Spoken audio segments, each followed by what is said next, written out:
Winning the Academy Award for Best Picture is supposed to be the highest honor a film can achieve, cementing its legacy as one of the greatest movies ever made. But sometimes Oscar gets it wrong. Over the years, a handful of winners have left, audiences scratching their heads, either because they weren't the best choice of their year, haven't aged well, or simply weren't that great to begin with. From bloated epics to forgettable dramas, these are the top 5 worst Best Picture winners, films that may have taken home Hollywood's biggest prize but didn't quite deserve it. When Green Book won Best Picture at the 2019 Academy Awards, it sparked immediate controversy. While some saw it as a heartwarming crowd pleaser, others criticized it as an outdated and simplistic take on race relations. The film follows a real-life road trip between pianist Dr. Don Shirley, Mahershala Ali, and his driver bodyguard Tony Lip, Viggo Mortensen, through the segregated South in the 1960s. One of the biggest issues with Green Book is its perspective.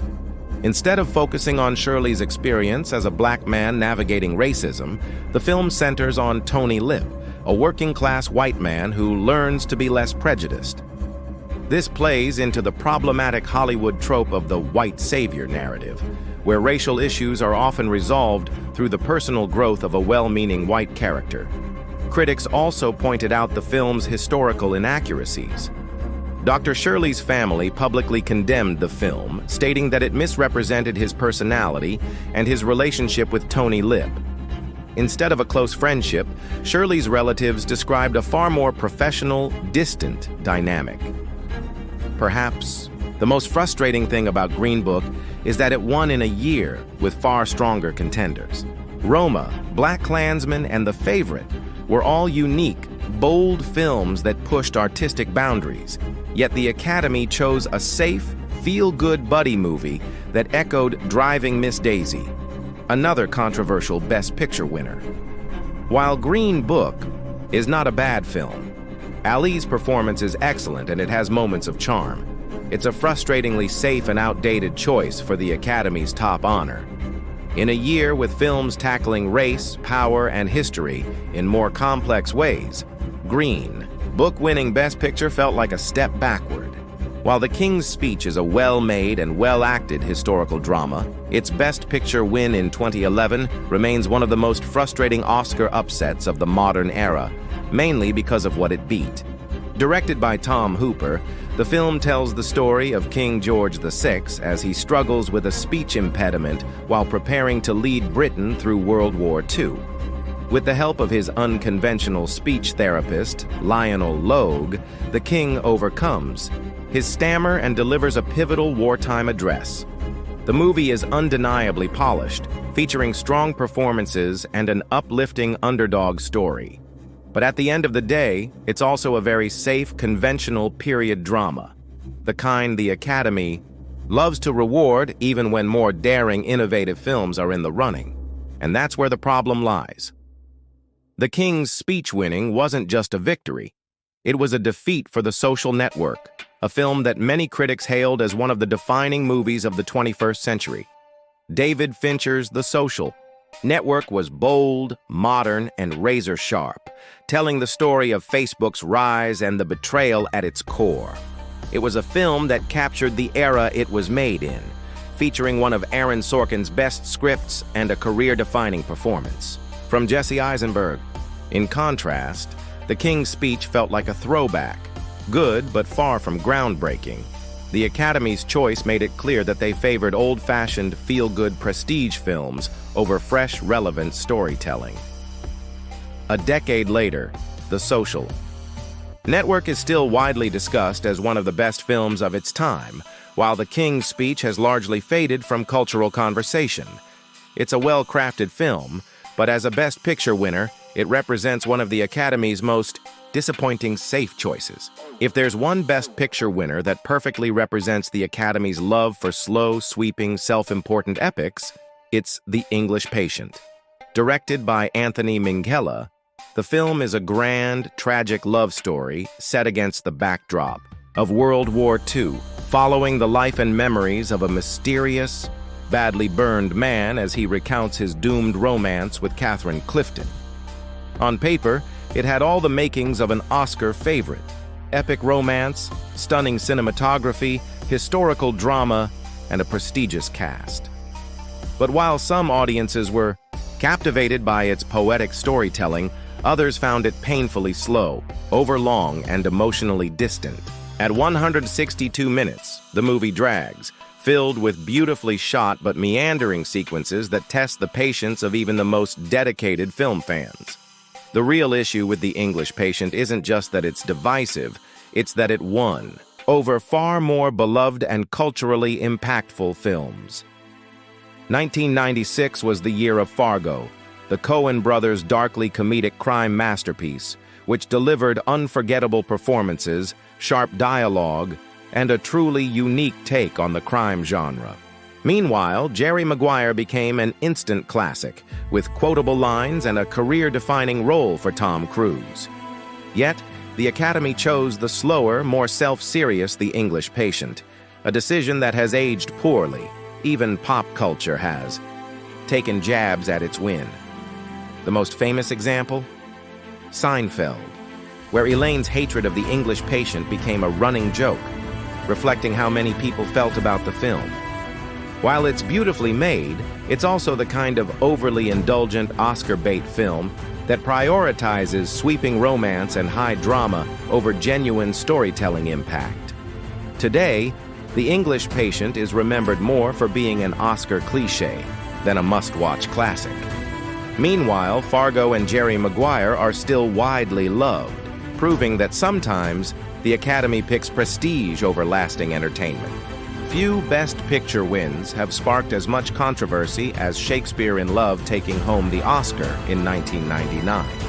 A light-hearted romantic comedy about a fictional love affair between William Shakespeare, Joseph Fiennes, and Viola de Lesseps, Gwyneth Paltrow. The film is charming, witty, and beautifully shot, but its win remains one of the most infamous in Oscar history, mainly because of what it beat: Saving Private Ryan. Directed by John Madden, Shakespeare in Love is a playful reimagining of Shakespeare's life, blending real historical figures with a fictional love story that supposedly inspires Romeo and Juliet. The film is filled with clever nods to Shakespearean works, strong performances, especially from Judi Dench as Queen Elizabeth I, and an impressive recreation of Elizabethan England. It's an enjoyable, well-crafted film. So why does its best picture win feel so wrong? The answer largely comes down to the Academy's voting process and one name: Harvey Weinstein. The disgraced producer launched an aggressive, unprecedented awards campaign through Miramax, spending millions on marketing, courting Academy voters, and reportedly orchestrating a smear campaign against Saving Private Ryan. The result?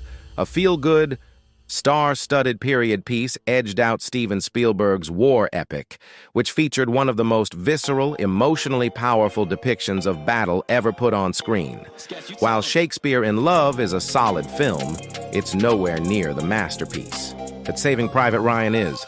Spielberg's film revolutionized war movies, particularly with its intense, documentary-like opening D-Day sequence, and remains one of the most respected films of its genre.